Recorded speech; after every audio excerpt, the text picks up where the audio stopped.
DJ ADM1, and that's right, y'all, I am back. Y'all already know what I'm about to ask you. Who did it better?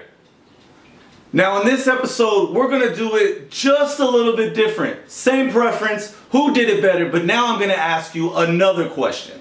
Now this question right here, there's probably gonna be a little bit of debate about it because when it comes to music, as we know, nothing is original anymore. Everything comes from a sample, pretty much, for the most part. I would say maybe about 95% of everything you hear, it's been done before. It's been said before. They don't even classify a sample as just musical notes anymore. Sampling can actually be using and reusing lyrics that were said in the past, making it your own. There's all kinds of different ways you can determine what exactly is a sample. But this question that I'm gonna ask you today is this. Does pop music have a right to sample golden age hip hop tracks? Now, I'm asking this because honestly, personally, I feel a little bit connected to this because, I mean, hands down, golden era of hip hop, some of the most prolific songs came out of this little section of music, which, I mean, you're probably gonna hate me because I'm gonna like narrow it down a little bit more, but I'm gonna say maybe this goes from like 89, 90 up until like 93, 94. I know some people might say it goes all the way to like 97. Some people might say it started at 91, but that's where I'm gonna gauge it because a lot of my favorite hip hop songs, they came out of this golden age of hip hop. And I mean, you can just say numerous tracks up and down that came out of this from great hip hop groups, great singles. I mean, people were just getting, this is the era of which where record labels were giving super advances, and there was no such thing as a 360 deal or any of that kind of stuff going on back then. Since then, I mean, well, the radio industry and music industry has just changed everything. I mean, back then too, there was sample laws were created because of some of these great albums that came out during the golden age of hip hop. So now I'm asking you this. First off, of course, who did it better? I'm going to show you a couple songs. I'm going to show you the pop remix song. I'm going to show you the golden era hip hop song. And of course, we're going to rewind it back and then I'm going to show you the original sample of the song. Now, we're going to debate 2 songs today. That's all I'm going to give you. It's 2 songs, but it's really 6 songs because, you know, we got 2 original samples, 2 golden age hip hop, 2 pop songs. And then I'm going to ask you the question, who did it better? Alright, let's jump right into it. Now, you cannot drive around town without hearing one of these artist songs on the radio. She is that inclined to what pop music is. I am talking about Ariana Grande. Yes, little, cute, sweet, innocent, I don't fuck with you, Ariana Grande. Okay, now look, when it comes to Ariana Grande, she debuted her first album in 2013, and guess where it landed on Billboard charts? Number 1. Now you cannot just do that as a fluke. Number 1 on the Billboard charts with yours truly. Now that might have something to do with her roles on Nickelodeon, so a lot of youngsters did know her, but this album did great. All the way to number 1, 2013, and she's become a staple ever since then to pop music and what is going on. And you know what? 81 awards later, she's still here. She's not going anywhere. I'm just saying, you know that whether you like Ariana Grande or not, you could probably sing at least 2 of her songs. Don't hate. You know you can sing 2 of them songs. But case in point, we want to talk about 2018. Yes, last year she just dropped an album, and I want to talk about the song called Fake Smile. Now, this is a debate. This song right here sampled one of, I mean, I gotta say, probably a track off of one of the most prolific golden age hip hop albums of all time. Now you tell me, who did it better? If I'm hurt, I ain't gon' lie about it. Arms crossed with the attitude, lips about it. If I'm hurt, I ain't gon' lie about it. Neck roll with the attitude. I can't fake another smile. I can't fake like I'm alright.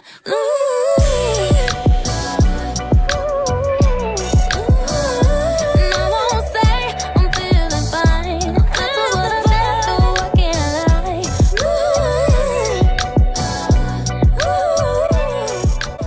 Now it only takes you 2 seconds to figure out who she sampled, and yes, she sampled the Wu-Tang Clan, 36 Chambers. Oh my God, now when I heard that track, I was like, did Ariana Grande really went there? She went there and she sampled the Wu-Tang Clan? Like, what? But she did. And now, this track right here, After Laughters, just in case you don't know about Wu-Tang Clan, that song came out of 1993's a record release on 36 Chambers. Now that track though actually came out in 1992 and it was the B-side to Protect Your Neck. Now that record caused so much hype, that's what caused Wu-Tang to get their record deal. Now Wu-Tang actually, when they signed to Loud 2, they got one of the best record deals ever. You can't even get a record deal like this because they signed the Wu-Tang Clan as a whole but didn't sign every specific artist. So every member of the Wu-Tang Clan was able to go and get their own record deal. So talk about winning. Now I'm just saying, if you don't know who the Wu-Tang Clan is, well, Wu-Tang Clan ain't nothing to with. Just saying. Now you tell me who did it better. Side to side, one, side to side, two, 1, 2, 3, 4. Take the script. Me and the guards is getting ripped. Bust in the mouth, 40 dogs in the at a box. Boom, boom, the bass will blast. We was laughing at all the girls that passed. Conversation, niggas had begin to discuss. Hey yo, Rob, remember that kid you bust? Oh yeah, he ran but he didn't get far, cause I dropped him. I'm not knowing exactly what lied ahead. A little brother, my mother sent them out for bread. Get the it's a hot day of the summer. He expect to come across a crazy girl. Hey yo, shorty, check it, on the back of the jug. He was playing, looked him in his eyes and no. Money splattered him, pow, he snatched it back in his pockets, then he jetted. Niggas screaming the noise up and down the block. What? Your little brother got pound. I ran frantically, then I dropped down to his feet. I saw the blood all over the hot concrete. I picked him up and I held him by his head. His eyes shut. That's when I knew he was on me. Now, when all said and done, both these songs had to have come from somewhere, and they originated from Wendy Renee's After Laughter Comes Tearz, and that released in 1964 off of Stax Records. Now, according to WhoSampled.com, this song has actually been sampled by tons of people. It's been sampled 61 times. So, I don't know, we could build a whole episode of who did it better based off of this one track. But right now I'm asking, who did it better? And I'm also asking the question, does pop have a right to sample golden age era hip hop? I don't know. You tell me, who did it better? When you're in love, you happy. Oh, and when you're in arms, you gay.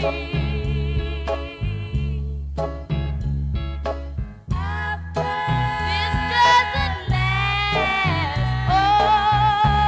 always.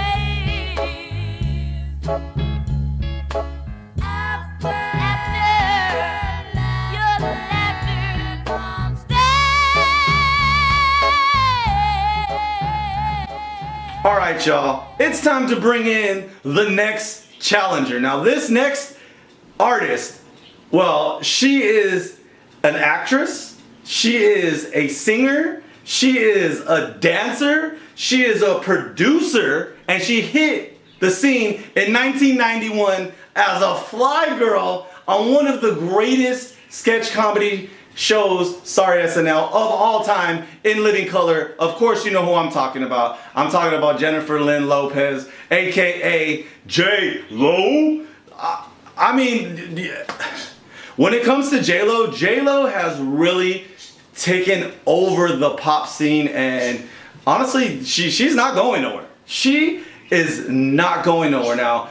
After starring in the movie Selena, her career popped off. She was actually the first Latin artist ever to make over $1 million in a movie. Now, she is definitely a trend setter when it comes down to everything she's done. I don't even know if you know though, but she's won over 120 awards, which aren't even just musical awards. She has production credit, she has writing credit, she has actress, and she's done everything. I mean, she used to go out with Batman.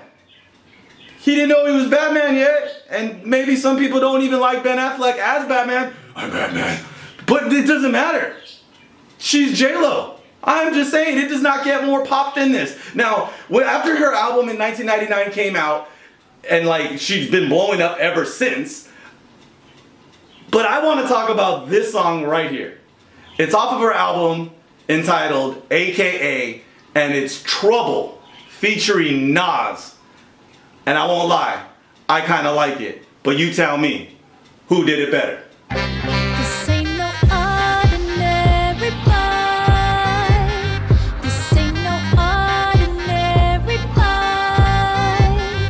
See, the funny thing about you got me doing things I wouldn't do. You ain't no ordinary boy. You gon' be trouble. Trouble. You gon' be trouble. Now, after hearing that track, it was clearly inspired by Pete Rock and C.L. Smooth's They Reminisce Over You. Now, that song T.r.o.y, like the sample, that horn, it kind of hits you. It hits you, you know what I mean? Like, it sounds serious, and there's a meaning for that. Actually, when Pete Rock and C.L. Smooth wrote that song, it was a requiem for a fallen friend, Troubeaux T.r.o.y, who was a member of Heavy D and the Boys, who passed away in 1990. And that track, when it came out, it debuted on #1 on the hip hop Billboard charts. So like, it was a major influence. If you don't know Pete Rock is a great producer. His hip hop, jazz, influential music is it's great. From everything from his drum work to the samples that he selects, it's really, he curated a vast library of so many songs. And then C.L. Smooth, he always stays on that conscious tip. He tries to stay away from using profanities and stuff, which is, you know, I mean, that's what made great hip hop in the golden age of hip hop. That there was a diversity of rap music. There wasn't just, we're from the streets like Wu-Tang Clan, and then there wasn't gangster rap only like how it was a lot over here on the West Coast. There was also these free-thinking birds that they wanted to project like the evolution of mankind through hip hop. If you can say it that way, you know what I mean? So you tell me, this 1992 album, Mecca and the Soul Brother, T.r.o.y, Reminisce Over You, who did it better?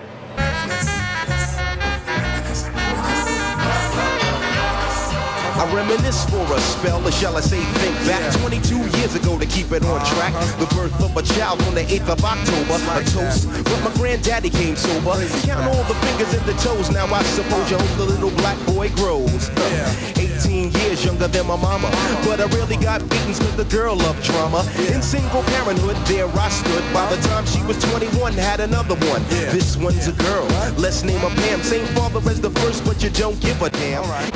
Now, of course, both of these tracks had to start somewhere, and now I'm dropping you the sample, and they both came off of 1967's Today by Tom Scott and the California Dreamers. And I mean, they smashed it. I mean, if they wouldn't have done this, then we wouldn't have both of these songs. Now, whether you like J-Lo or you're not a J-Lo fan, whether you like Pete Rock, C.L. Smooth or not, you gotta admit that this sample, it kind of hits you on the boo-boo, and it's off of the Honeysuckle Breeze release off of Impulse Records. I mean, I'm just saying, music has changed so much, so you never know. Today, a J-Lo track that people don't even know that it came from Pete Rock and C.L. Smooth, and then before that came from Tom Scott, could get sampled like 40 years from now. And then people were talking about it like, oh my God, blah, blah, blah, and they sampled J-Lo. And they have to do their homework, they have to do their research to know that something always comes from somewhere. So now you tell me, who did it better?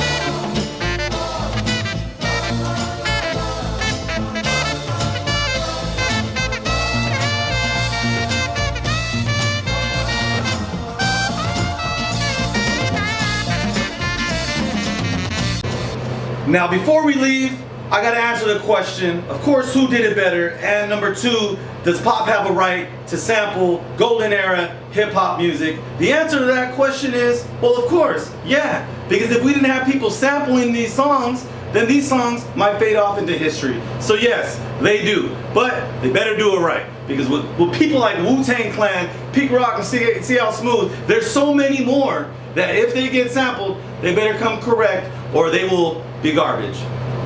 Just saying, bottom line. And if I could just get this out of my mouth. And to answer the question, who did it better? Anything from the golden era of hip hop, in my book, is gonna be the champion. So I give it to Wu-Tang Clan and Pete Rock and C.L. Smooth. I love you, J-Lo, Ariana Grande. Keep getting it. Mariah Carey wants her voice back, by the way. But anyway, y'all. I know, sometimes this guy. If you guys want to see me at a show, you can check me out every Saturday night, 2 DJs, 4 turntables live at Rude Dogs in the city of Covina. And if you're a Dodger fan, and I hope you are, before every Friday and Saturday game, you can catch me in right field as part of the right field turn up. I do the pregame before the game. It's epic, I'm just saying. Until next time, you already know what to do. Ear up! Hey, do me a favor, don't forget to like and subscribe. Yo, thank you so much for checking out this episode of Who Did It Better. Please check out the previous episodes. And coming up, I have something dope for you guys. I'm actually going to be doing a video about my record collection. I showed you a kind of a little bit of my record collection. But I got a whole bunch of them, and I want to go through some pieces of vinyl that I do have that I really, really like. And I hope you guys like them too. If you guys want, go ahead and click right there. Check out a video of me. I'll probably be scratching. And then a video over there, you can see me at Dodger Stadium. You already know what to do, y'all.